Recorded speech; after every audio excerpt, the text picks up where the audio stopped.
এত goal miss করলে কি আর ম্যাচ জেতা যায়? ভারতের বিপক্ষে ম্যাচ শেষে এমনই মন্তব্য করেছেন দেশের সকল ফুটবল সমর্থকরা। সবাই দায়ী করছে বাংলাদেশের ফরওয়ার্ড লাইনে ভালো খেলোয়াড় না থাকাকে, কেননা বাংলাদেশের দুর্বলতার জায়গা যে ওই ফরওয়ার্ড লাইনেই।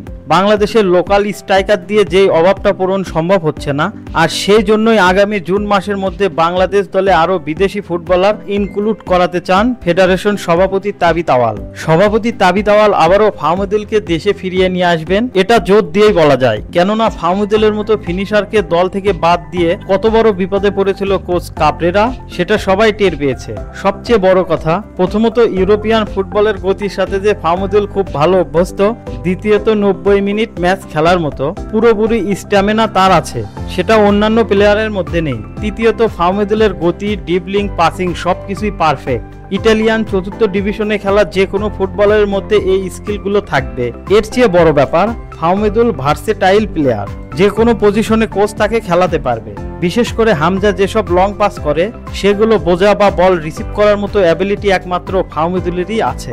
শুধু ফাহমিদুলই নয়, আরও একাধিক ফুটবলার তারা বাংলাদেশে আসতে চায়, কিন্তু এতদিন ফেডারেশন অতটা আগ্রহ দেখায়নি, যার কারণে বাংলাদেশের ফুটবল উন্নতির শিখরে পৌঁছাতে পারেনি। বাংলাদেশের ফুটবলে বর্তমানে সবচেয়ে বেশি দরকার বিদেশি ফুটবলারদের। হামজার পারফরমেন্স তো সেই কথাই বলে। বাফুফের সভাপতিও এখন বিষয়টা নিয়ে বেশ সিরিয়াস। আমরা যদি বাংলাদেশের সর্বশেষ ম্যাচের দিকে একটু নজর দেই, তাহলে বুঝতে পারবো বিদেশি ফুটবলার তথা ফাহমিদ, কুইন, সামিদ সোমদের কতটা প্রয়োজন ছিল। একের পর এক সুযোগ মিস করেছে বাংলাদেশের ফরওয়ার্ড লাইনে খেলা ফুটবলাররা। ভারতের বিপক্ষে ম্যাচে প্রথমার্ধটা খেললো বাংলাদেশি। স্বাগতিক ভারতের ওপর ছড়ি ঘোরালেন হামজা চৌধুরীরা, তবে ফরওয়ার্ডের ব্যর্থতায় গোলের দেখা মিলল না। তাই দারুণ খেলেও আফসোস নিয়ে বিরতিতে যেতে হচ্ছে বাংলাদেশকে।